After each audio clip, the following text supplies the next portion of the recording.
घ्या इथे आहे.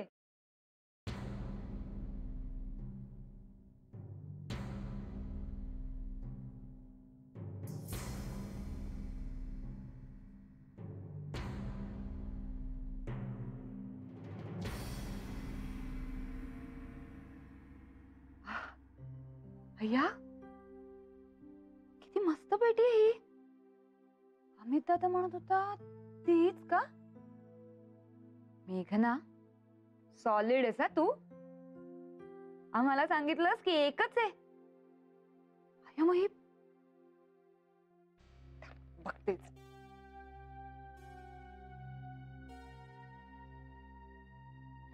वाव,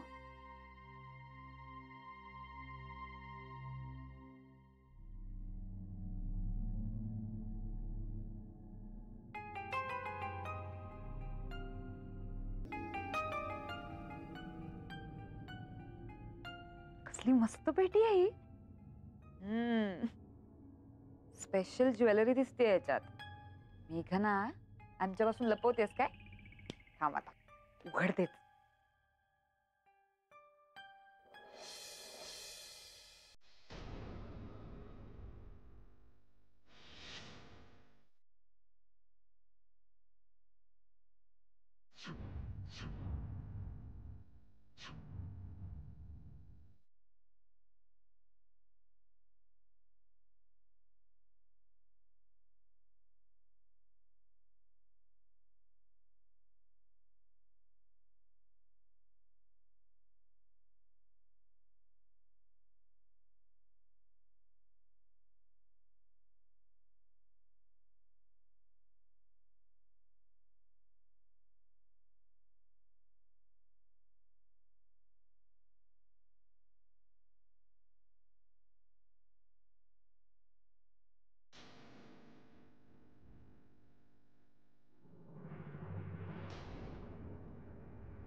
अर्चो, मिळालं का साजम?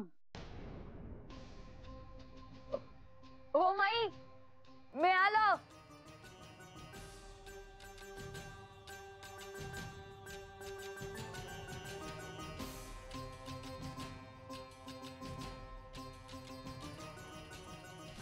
शुभस्य शीघ्रम, लगेच सुरुवात कर आजपासून शिकवायला. यस. अर्चू, मिळालं का तुला काय हवं होतं ते? हो मिळालं. अहो, हिला पण घ्या तुमच्या ट्रेनिंग मध्ये. क्लास बंद पडेल माझा. काय हो? हे पण आदित्य, घरी सगळं सांगण्याचा डिसिजन कसं काय घेतलास? बाबांच्यात आणि तुझ्यात बोलणं झालंय काहीतरी, नक्कीच. खरं खरं सांग बघू मला. ऍक्च्युली तुझ्या डान्स वरून निघालेला विषय तिथे जाऊन पोहोचला. आणि मेघना, मी तुझ्या बाबांना सांगून टाकलं की मला तुझ्या भूतकाळाविषयी सगळं माहित आहे. काय?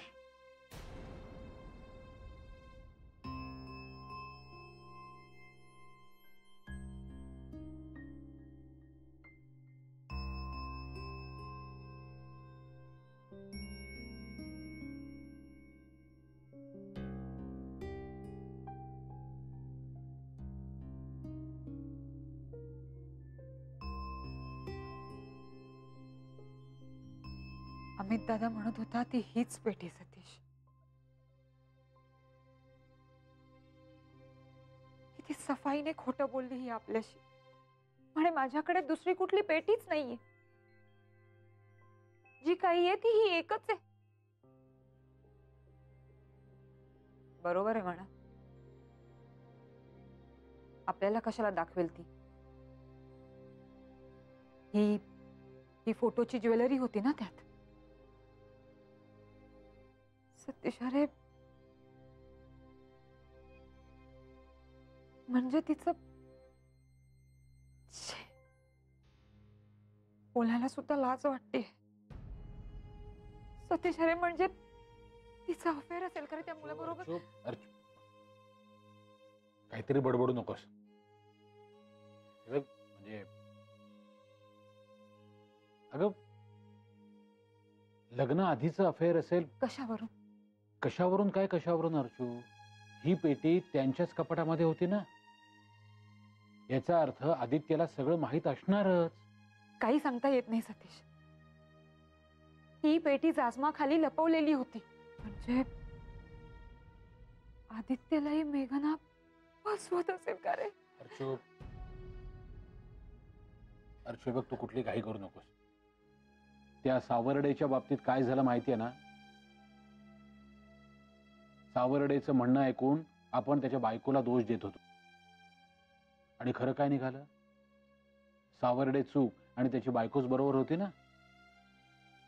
अर्चू, आपण असं करूया, तुझ्या मैत्रिणी येऊन गेल्यानंतर आपण शांतपणे विचार करू आणि मग ठरवू काय करायचं आणि कसं करायचं ते. आता कसल्या येत आहेत मैत्रिणी? मी तो प्लॅन कधीच कॅन्सल केला. हे सगळे फोटो बघितल्यावर मला काहीतरी सुधारणार आहे का सतीश? हो गॉड, बाबा वैतागले असतील मग. अर्थातच वैतागले. आणि त्यांनी त्यांच्या पद्धतीने डिफेंड करायचा प्रयत्न केला. तुझ्या हितासाठी त्यांनी मला काही सांगितलं नाही असं त्यांचं म्हणणं होतं. आणि मीही माझ्या घरच्यांच्या भावना दुखावल्या जाऊ नयेत म्हणून त्यांच्यापासून ही गोष्ट लपवून ठेवली. पटलं मला ते. तुझे बाबा जे करतायत तेच आपण करतोय, आणि बरोबर नाहीये ते. म्हणून तेव्हाच मी ठरवून टाकलं की सगळं सांगून टाकायचं. जे होईल ते फेस केलं जाईल, पण जे खरं आहे ते सांगून टाकायचं. काही सुचतच नाहीये रे सतीश.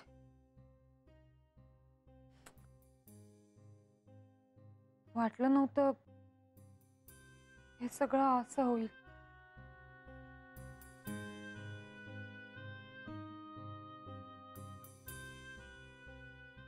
अर्चू, मला अजूनही असं वाटतं की हे लग्न आधीचं अफेअर असेल तिचं. मे बी आदित्यला सगळं माहीत असेल, मेघनानेच कदाचित सांगितलं असेल, म्हणून तर ते दोघे आनंदी आहेत ना. हो, मग फोटो काय पूजेसाठी जपून ठेवले होते? नाही सतीश, मला तर असं वाटतंय की आदित्यला यातलं काहीच माहिती नसावं. तिनेच ही सगळी लपोछपी केली असणार. म्हणून तर आजपर्यंत आपल्याशी वागताना सुद्धा ही अगदी अशी नाजूक साजूक तोलून मापून वागायची. मला तर माईचीच काळजी वाटते रे. ती किती लाड करते रे तिचे. अर्चू, तू म्हणतेस ते बरोबर आहे सगळं, पण मला अजूनही वाटतंय मेघनाचं आत्ता अफेअर नसेल. माझं तर ना डोकं फुटायची वेळ आली आता. सतीश, काहीच सुचत नाहीये रे. असं वाटतंय आपण नाना माईंना हे सगळं सांगून टाकावं. नको अर्चू, नको. खरं तर मी सांगायला गेले होते हे, पण अरे नाना माईंना इतकं निवांत आनंदात बघून माझी हिंमतच झाली नाही रे त्यांना इतका मोठा धक्का द्यायची. अर्चू, माझं ऐक ना. मी म्हणून तर तुला सांगतोय, ही पेटी जिथे होती तिथे तशीच्या तशी नेऊन ठेव.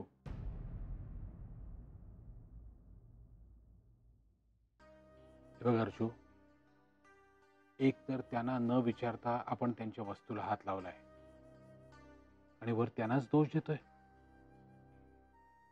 हे बरोबर आहे का? त्यांनी स्वतःहून जर का आपल्याशी काही शेअर केलं असतं तर गोष्ट वेगळी होती, पण तसं नाहीये ना. परिस्थिती वेगळी आहे अर्जू. म्हणून म्हणतोय, ही पेटी जिथे होती तिथे नेऊन ठेव, अगदी जशीच्या तशी. म्हणजे परत सगळं पहिल्यासारखं होईल. सगळं पुन्हा पहिल्यासारखं व्हायला बराच वेळ जाईल कदाचित. आहे तुझी तयारी? आहे. एक तर खरं सांगितल्यामुळे मन शांत असेल आणि तू बरोबर असशील. काहीही फेस करेन मी. मी नेहमीच तुझ्या बरोबर आहे मेघना.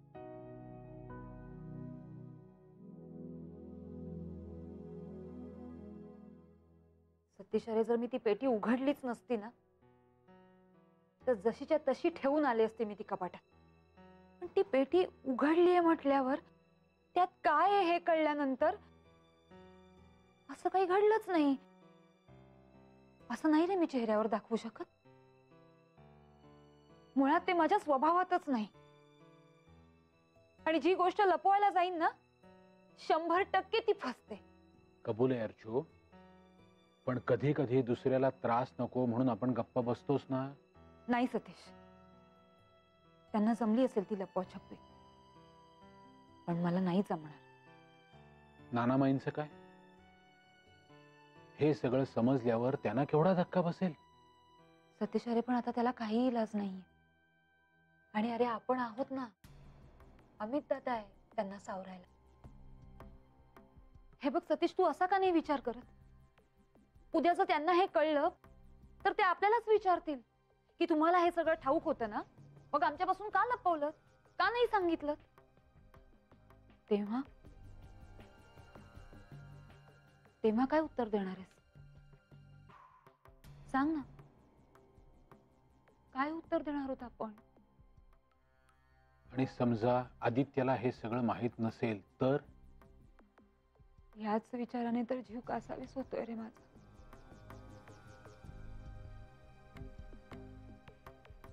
पण जाऊ दे. हे बघ सतीश, चल आपण ही पेटी घेऊन खाली जाऊया, सगळ्यांना हे दाखवूया. सतीश, अनायसे ते दोघं सुद्धा घरात नाहीये. प्लीज चल. सतीश, उठ.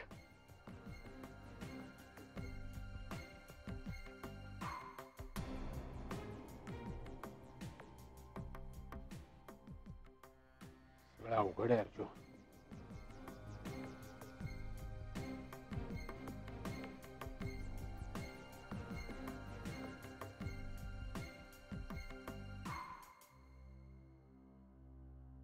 अर्चू, अगं काय आहे हे?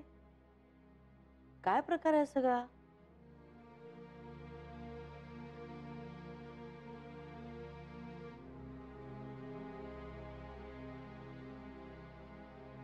अरे काय झालंय?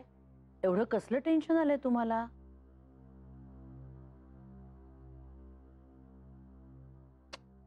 अर्चू, अगं काय आहे सगळा प्रकार?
काय झालं नाना?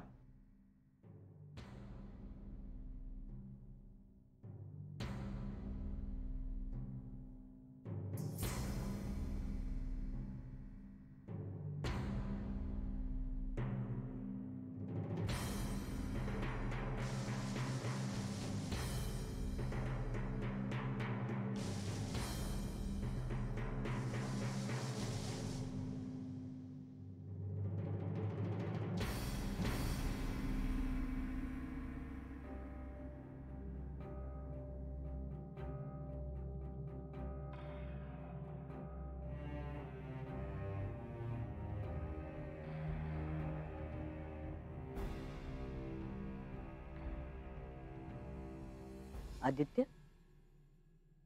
हा सगळा काय प्रकार आहे?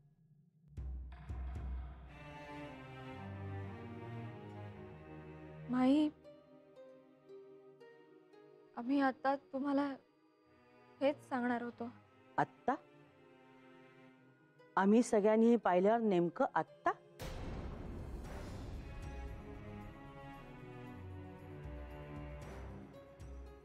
आदित्य, ही तीच पेटी आहे ना ती आमच्याकडे नाही असं तुम्ही दोघंही सांगत होता? ही सगळी माझी चूक आहे दादा. हा माझा आणि आदित्य नगरकरचा फोटो आहे.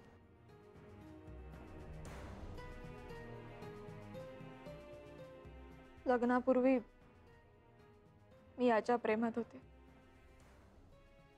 आणि मला याच्याशीच लग्न करायचं होतं. बाबांनी माझं काहीच ऐकून घेतलं नाही आणि आदित्यशी लग्न ठरवून टाकलं. ठरवून टाकलं म्हणजे? तू काय मुकी बावली होतीस का तेव्हा? स्वतःचं म्हणणं तुला मांडता आलं नाही? अगं लग्न म्हणजे पोरखेळ वाटला का तुला?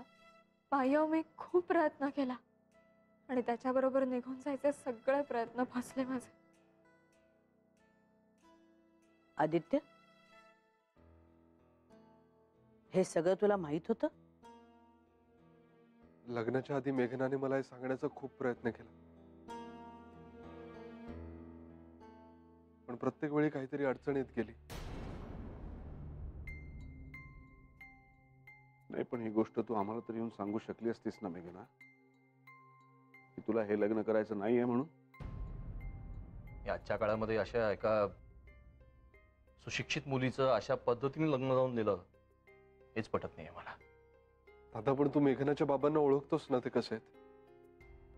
आणि त्याच वेळी त्यांना हार्टचा काहीतरी त्रास झाला होता, त्याचंही दडपण होतं मेघनावर. आणि हे खरं आहे की आदित्य नगरकरवर माझं प्रेम होतं, त्याच्याबरोबर लग्न करायचं होतं मला. पण ज्या क्षणी तो मार्ग बंद झाला आणि मी हे लग्न केलं, त्या क्षणापासून मला या लग्नात प्रामाणिक राहायचं होतं. खोट्याच्या पायावर मला हे नातं नव्हतं उभं करायचं. आणि म्हणूनच लग्नाच्या पहिल्या रात्रीच मी आदित्यला सगळं सांगितलं.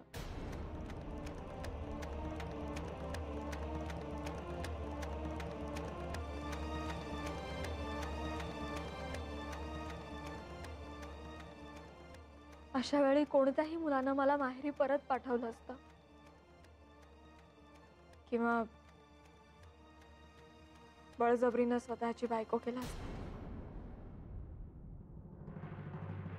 किंवा हे सगळं कळल्यावर मला आयुष्यभर छळण्याची, माझ्यावर संशय घेण्याची तयारी ठेवली असती.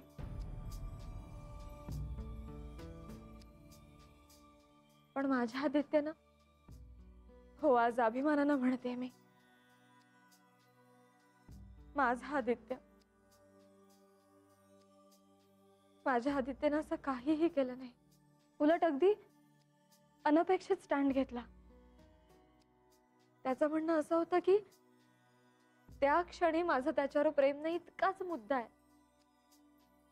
सो मला जर आदित्य नगरकरकडे परत जायचं असेल तर मी तसा निर्णय घेऊ शकते. तो स्वतः मला त्याच्यापर्यंत न्यायला तयार होता.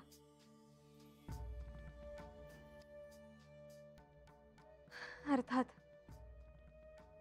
त्यावेळी ताबडतोब असा निर्णय घेणं खूप अवघड होतं. एक तर आमचं लग्न झालं होतं आणि मी नवं नातं जोडण्याचा निर्धार करत होते. आणि आदित्यला जबरदस्तीचं नातं नको होतं, म्हणून त्यानं मला माझा वेळ घ्यायला सांगितलं. आणि माझा निर्णय होईपर्यंत आम्ही मित्रत्वाच्या नात्यानं राहायचं ठरवलं. मित्रत्वाच्या नात्यानं? अगं सत्यनारायणाच्या पूजेपासून ते अगदी गोंधळापर्यंत सगळ्या पूजार्चेत तू त्याची बायको म्हणून त्याच्यात सहभागी होत होतीस.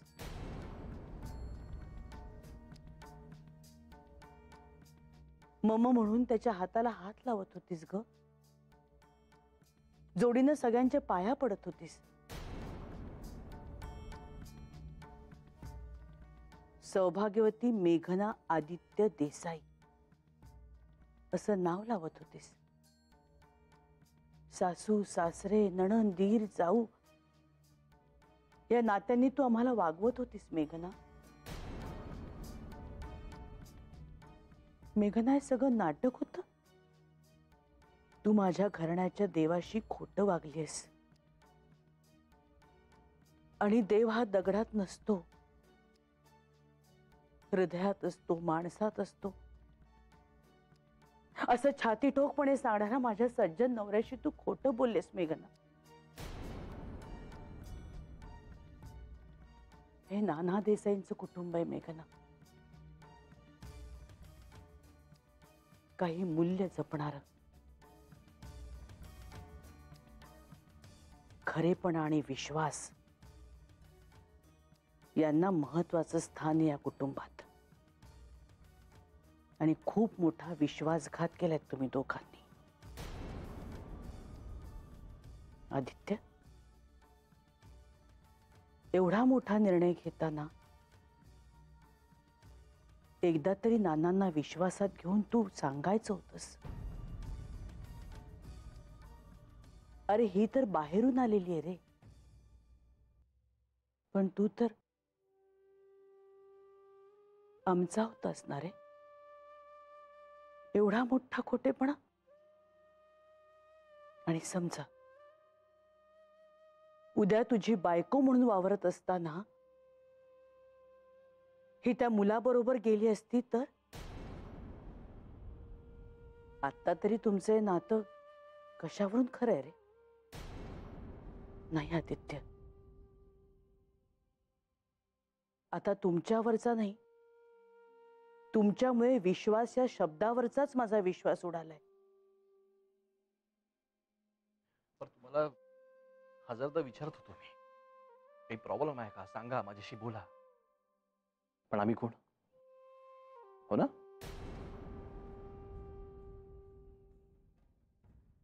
परक करून टाकलोस तू आदित्य. परक? अरे अमित दादा, हेच दोघं एकमेकांसाठी परके होते. आम्ही एकत्र आहोत असं खोटं नाटक करत होते. म्हणून तर जेव्हा मी फोटो काढण्यासाठी आदित्यला तिचा हात धरायला सांगितला, तेव्हा त्याने तिचा हात न धरता तो तिथून निघून गेला. आदित्य, या पेटीबद्दल सुद्धा तू लपवलंस. अमित दादाशी तू खोटं बोललास. आजपर्यंत माझ्या आणि सतीश मधल्या छोट्या छोट्या गोष्टी सुद्धा मी तुझ्यासोबत शेअर करत होते. काय अर्थ राहिला रे त्याला? का वागलास? ही पेटी आहे ना, ती चुकून मला सापडली म्हणून. नाहीतर आय एम डॅम शुअर की हे सगळं तुम्ही आमच्यापासून लपवलं असतं. खरं कधीच समोर आणलं नसतं आमच्या. आदित्य, तुझ्या लेखी आमची ही किंमत असेल ना असं वाटलं नव्हतं. आपल्या घरात हे असं घडावं. रागावर, लोभावर, अहंकारावर, भीतीवर, स्वार्थावर नानामाईंनी मोठ्या परिश्रमाने आणि समजूतदारपणाने विजय मिळवला. आणि तो विश्वास स्वतःमध्ये नाही तर या घरातल्या प्रत्येकाच्या मनामध्ये निर्माण केला होता. तू तो विश्वास तोडलास आदित्य. या घरातला जो एकोपा होता ना, तो तू मातीमोल केलास.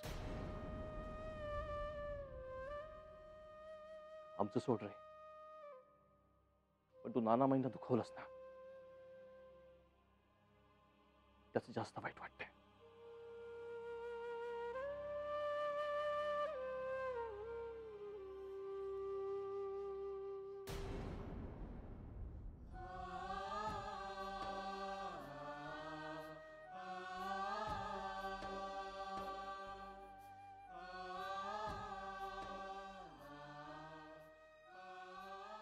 फार फार चुकीचं वागलात तुम्ही आदित्य.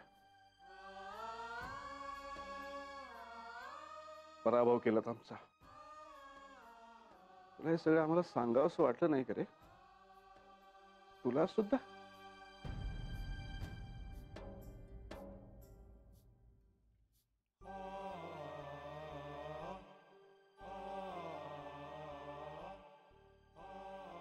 माही, नको आदित्य, नको काही बोलूस. त्याचा आता काहीही उपयोग नाही.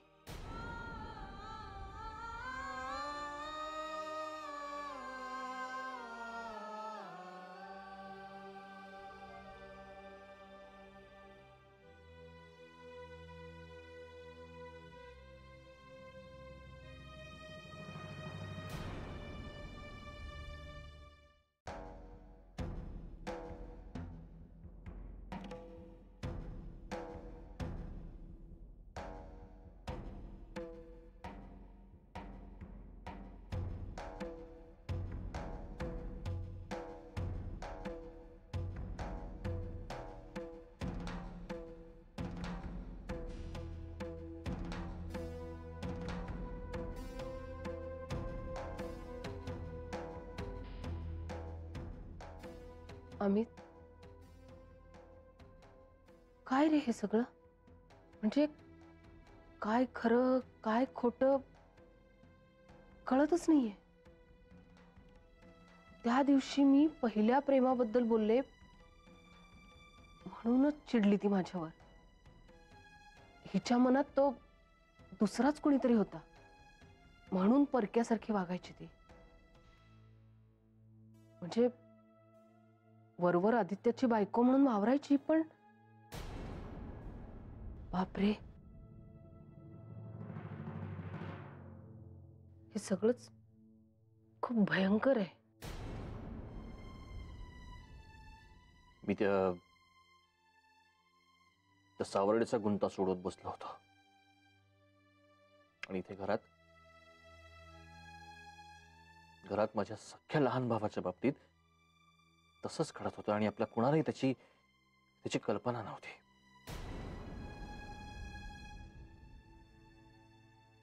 आता म्हणतोय की सगळं चांगलं आहे. कशावरून? मी आधी चांगलं नव्हतं तेव्हाही तो हेच सांगत होता. मग आत्ताच खरं कशावरून?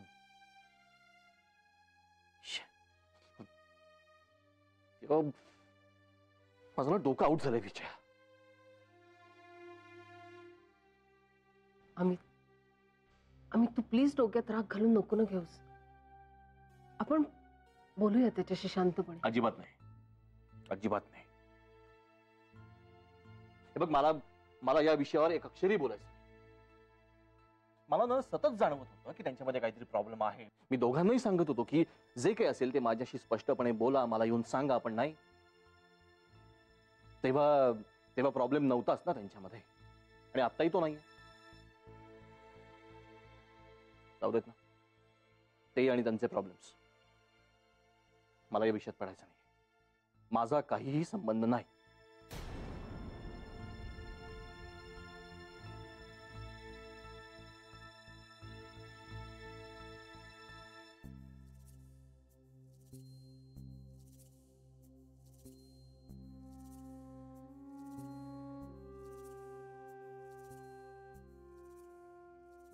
संजीवनी, तू रडू नकोस बा. तू रडलीस की मला त्रास होतो, माहितीये ना तुला. मला काय हौस आले का रडायची? पण आज जे काही आपल्याला कळलंय ना, ते ऐकून रडण्याखेरीज आपल्या हातात काहीही शिल्लक राहिलेलं नाहीये. काय तर म्हणे, लग्नाच्या पहिल्याच रात्री तिनं आदित्यला सगळं सांगितलं. अगं पण पहिल्याच रात्री सगळं खरं सांगण्याची हिंमत तर दाखवली तिने. मग तीच हिंमत लग्न ठरवण्या अगोदर का नाही दाखवली तिनं? सगळ्यांच्या समोर तिचं काही चाललं असेल असं वाटतं का तुला? त्यांचं तर नावच काढू नका तुम्ही. सरळ सरळ फसवलंय त्यांनी आपल्याला. नाही, मी जाब विचारणार आहे त्यांना या सगळ्या गोष्टींचं. मुलीचं मन दुसरं. संजीवनी, हे बघ, एखादी घटना घडते ना तेव्हा ती फार वेगळ्या पद्धतीने घडलेली असते. तेव्हा त्यात अडकलेल्या माणसांच्या भावनांचा नुसता असा गुंता झालेला असतो. आणि मुख्य म्हणजे तू आता रागावली आहेस म्हणून असं बोलते. हे बघ, डोकं शांत होऊ दे. आपण या सगळ्या प्रकरणाचा पुन्हा एकदा शांतपणे विचार कर. आणि मी तुला एक सांगतो संजीवनी, रागाने घेतलेल्या निर्णयांमध्ये बहुतेक वेळा पश्चाताप करण्याची वेळ येते. दुःख सगळ्यांना झालेलं आहे, होणारच. पण आपण आत्ता आपला राग आवरायला हवाय.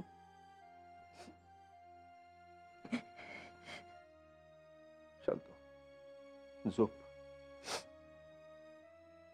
तुम्हाला लागणार आहे का हो झोप?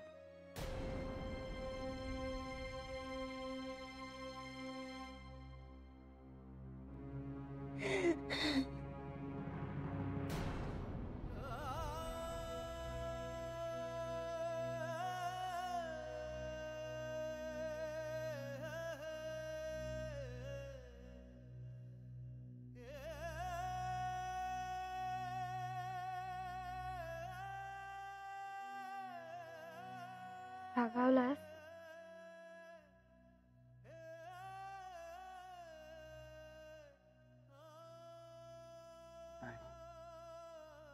पण हादरलोय.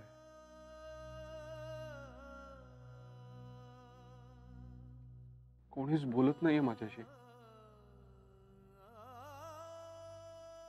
पण हे अपेक्षितच होतं ना आदित्य. अरे यातूनच आपल्याला फायनली खरं सुख मिळणार आहे. तू प्लीज धीर सोडू नकोस. मेघना, माझ्यात आणि घरच्यांमध्ये हे असं कधीच झालं नाही. आयुष्यात मला सॉरी. माझ्यामुळे प्लीज असं नको बोलूस. मला तूही दूर गेलेली सहन होणार नाहीस आणि घरातले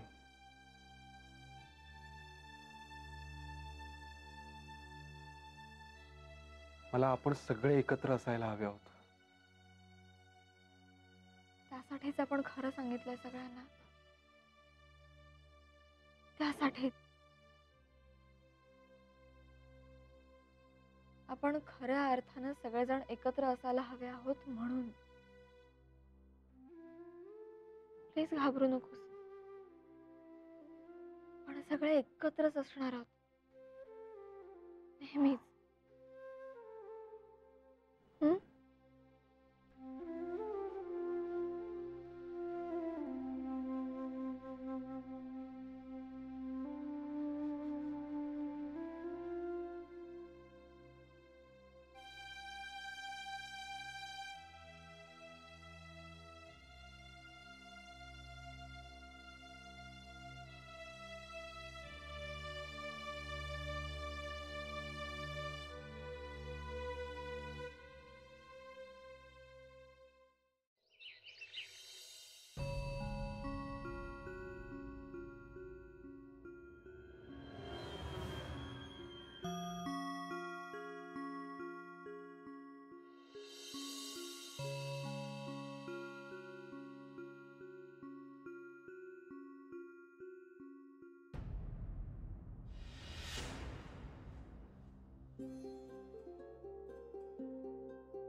असं वाटतंय ओळखीचं काहीच नाही या घरात. सगळ्यांनी एकदम परक करून टाकलं आपल्याला. आपण सांगितलं आणि त्यांनी ऍक्सेप्ट केलं. असं थोडीच होणार होतं. आपल्याला वाट बघायला हवीच ना रे. पण ते आपल्याला असं वाईट टाकणार असतील तर आदित्य, अरे तो त्यांचा हक्क आहे. आपण दुखावलंय त्यांना.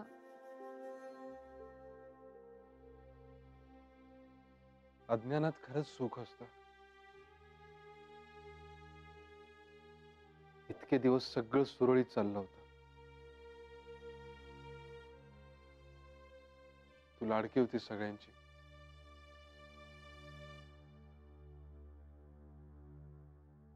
एका क्षणात सगळं बदललं. कदाचित त्याच वेळी सगळं सांगितलं असतं तर. काय झालं असतं? त्याच क्षणी कदाचित तुला त्यांनी आईबाबांकडे नेऊन सोडलं असतं. तुला तुझा निर्णय घेण्याची संधीच मिळाली नसती मेघना. ते आताही म्हणू शकतात तुझ्या आईबाबांकडे जा म्हणून. नाही, मी असं काही होऊ देणार नाही.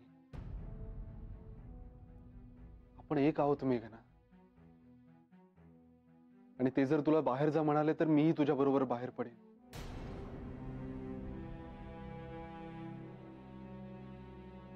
नाही तशी वेळ येणार. आपलं एकमेकांवरचं प्रेम नक्की जाणवेल त्यांना. आणि त्यांच्यावरचं प्रेम सुद्धा नक्की जाणवेल. आपण तोपर्यंत त्यांचा राग, त्यांच्या मनात उमटलेला तिरस्कार आपण सहन करायला हवा. आणि कितीही अपमान झाला तरी आपल्या बाजूने त्यांना जोडून घ्यायचा प्रयत्न करायला हवा. हं?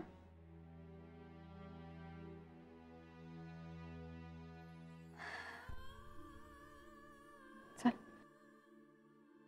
आवरते आणि माईंना विचारते वॉकला येतात का म्हणून. मेघना, हो आदित्य, कदाचित नाही म्हणतील त्या, कदाचित लागट बोलतील, पण माझी तयारी आहे.